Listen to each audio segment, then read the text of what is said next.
चमकपुर गांव में गोपाल नाम का एक लड़का रहता था।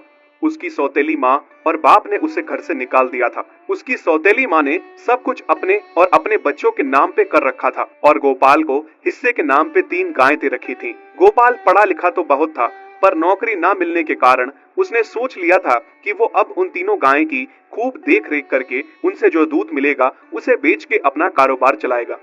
अब मैं बिल्कुल अकेला हो गया हूँ। गौ माता, तुम तीनों के अलावा मेरा अब कोई भी नहीं है। बस मेरा घर चलाने के लिए तुम तीनों को मेरी मदद करनी होगी। तीनों गायें बहुत ही हट्टी कट्टी और जवान थीं और रिश्ते में भी एक दूसरे की बहनें लगती थीं। चंपा, चमेली और मैना। मैना सबसे बड़ी और समझदार गाय थी।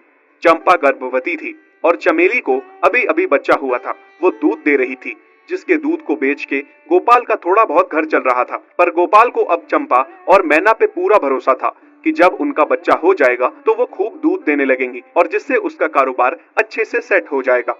देखा चमेली बहन, हमारे मालिक को कितनी उम्मीदें हैं हम तीनों से। हाँ चंपा, सुना मैंने, मालिक ने हमसे कितनी सारी उम्मीदें लगा रखी हैं। और उम्मीद रखे भी क्यों ना, कितना समय खर्च करते हैं मालिक हम पे और कितनी सेवा करते हैं हमारी, कितना खिलाते पिलाते हैं हमें। और फिर हम मालिक की उम्मीदों पे खरा ना उतरेंगी तो धिक्कार है हमारी जिंदगी पर। सही कह रही हो बहन तुम। चलो हम तो मालिक के लिए कुछ ना कुछ कर ही लेंगे। तुमने बच्चा दे दिया है, दूध भी दे रही हो, मैं भी गर्भवती हूँ।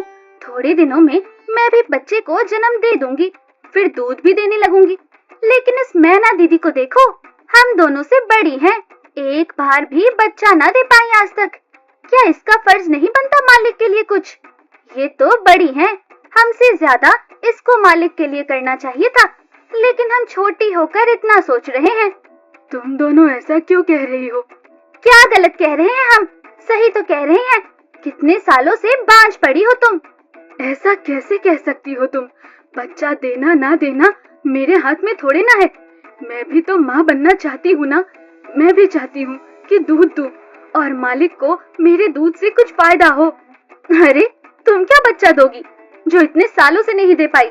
तुम ये ख्वाब लेना बंद करो कि तुम बच्चा दोगी और तुम्हारे दूध से मालिक को कोई फायदा होगा। दोनों छोटी बहनें बड़ी बहन मैना की बेबसी का मजाक उड़ाती हैं और उस पे हंसती हैं। इस बात से मैना बहुत दुखी होती है और रोती है कि उसी की बहनें उसको दिलासा देने की बजाय उसे ताने मार रही हैं, उसका मजाक उड़ा रही हैं। फिर एक दिन गोपाल का पड़ोसी उससे कहता है, अरे गोपाल, तुम्हारी 2 गायें तो ठीक है, एक गाय का क्या है? उससे तुम्हें कोई फायदा नहीं है, बेच क्यों नहीं देते उसे?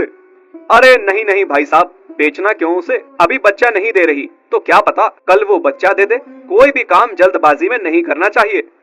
अरे नहीं गोपाल, मेरे कहने का ये मतलब था कि तुम्हें अपना कारोबार जल्द खड़ा करने की जरूरत है, क्योंकि तुम्हारे घर वालों ने तुम्हारे साथ जो कुछ भी किया वो बहुत गलत था। अब तुम्हें जो भी करना है अकेले ही करना है।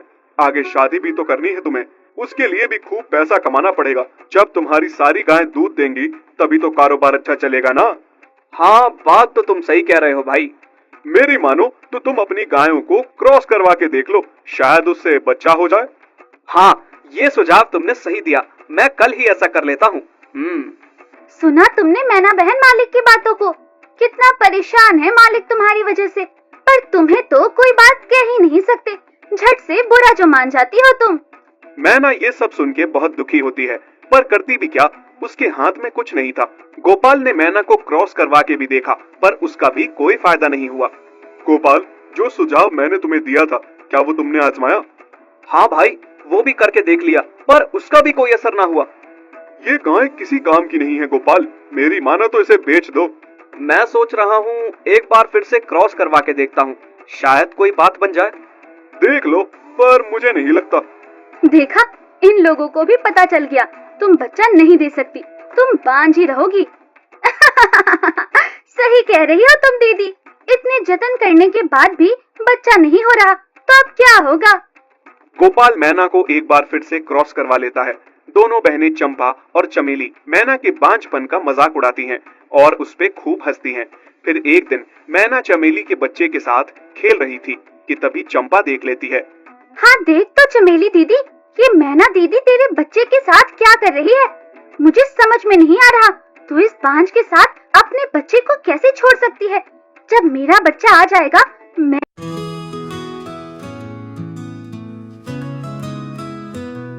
मेंढक राजा ताल में बैठा, हरी हरी टोपी सिर पर पहना। टप टप बारिश गारी गीत कूदे, फांगे मचाए प्रीत। डर डर बोले गले से सुर निकाले, पानी में नाचे मस्ती में पाले। छोटा सा मेंढक बड़ा दिल वाला, सपनों में जीता ताल का प्याला।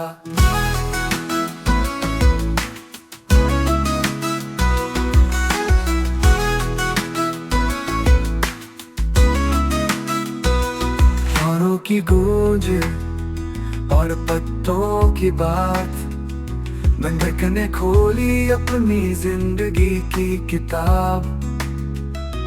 मक्खियां खाता और गाना गाता, हर शाम ताल का ताज पहनना था। डर डर बोले गले से सुर निकाले, पानी में नाचे मस्ती में पाले। छोटा सा मेंढक बड़ा दिल वाला, सपनों में जीता ताल का प्याला।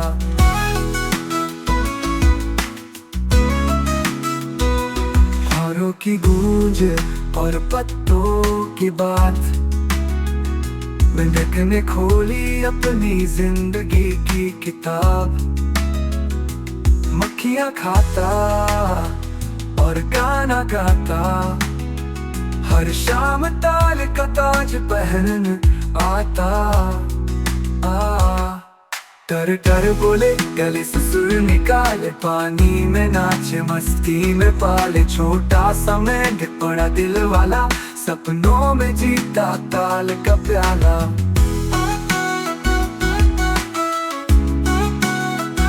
चांदनी रात में शांति झील के पास, मेंढक गाता सब करते वाह वाह। राजा नहीं पर दिलों का है राजा, हर एक बच्चा कहे वाह मेंढक राजा। वाह मेंढक राजा, वाह मेंढक राजा। ताल तक राजा, ताल तक राजा।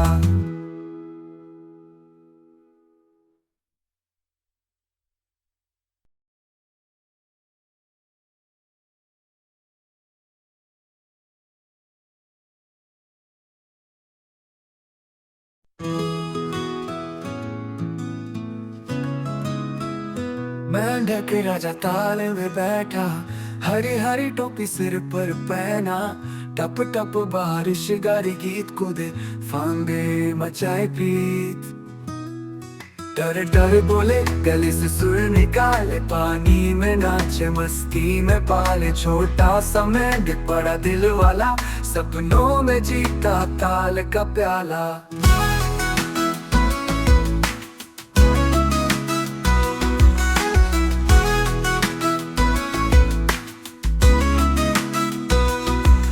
की गूंज और पत्तों की बात, मेंढक ने खोली अपनी जिंदगी की किताब। मक्खियां खाता और गाना गाता, हर शाम ताल का ताज पहनना था। डर डर बोले गले से सुर निकाले, पानी में नाचे मस्ती